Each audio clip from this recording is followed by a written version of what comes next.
The path to re-election for President Trump could depend on a handful of Midwest states. Yeah, Doug Reardon here to map out his potential path to victory. In Michigan, certainly a group of those states. Doug? Yeah, it definitely is, guys. And behold, the blue wall. It is comprised of about 18 states that traditionally go to Democrats. They're clustered in the mid-Atlantic, New England area, out west on the coast. And yeah, a lot of them are here in the Midwest.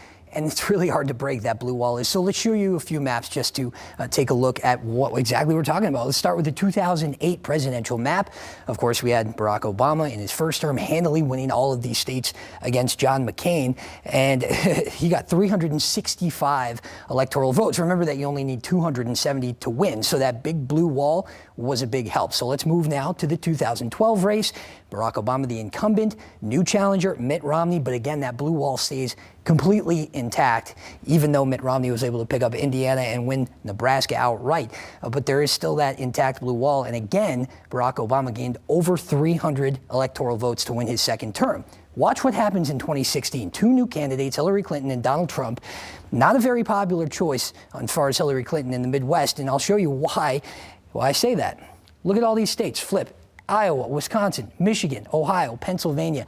Eventually, Trump would win all of them that night and go on to get 70 electoral votes. He broke down a big piece of that blue wall in the Midwest and showed that even just chipping away at part of it can be enough to tip the scales in favor of a Republican candidate, and we'll prove it for you. So we've got these custom maps. I love this software. This is our new election software, so we're able to custom make maps, and what we've done is gone through, and according to polling data, we've given states to each of the respective candidates based on polling data, and we've left Georgia, Florida, North Carolina, and Ohio blank because they're within 3 points of each other, and that is to us, that's a toss-up. We've also left Pennsylvania and Michigan blank because they are part of that blue wall. If things go the president's way, as they did in 2016, because we do have data to show that he can win these states, and he takes the traditionally red states of Florida, Georgia, North Carolina, and he is able to repeat victories in Pennsylvania, Ohio, and Michigan, there it is. With 8 points to spare, the president will win. So David Rutledge, a political science professor with Central Michigan University, says this time it might be harder to break that wall down, and he thinks there were two reasons Trump was able to do it in 2016. Trump was a new entity, and he was preaching change.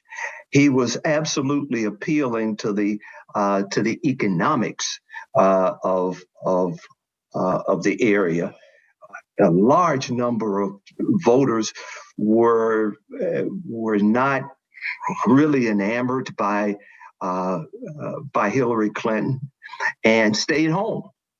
And I think a combination of those things produced a swing in that blue wall area to give Trump the victory. So a new candidate this time around, we don't know what will happen. And the president really is trying to break down that blue wall, targeting Michigan first. He was in Lansing Tuesday. He'll be back in Oakland County tomorrow. And we are getting word from the Associated Press that just as he did in 2016, he may end his campaign on election night right here in Grand Rapids. Derek, Annie?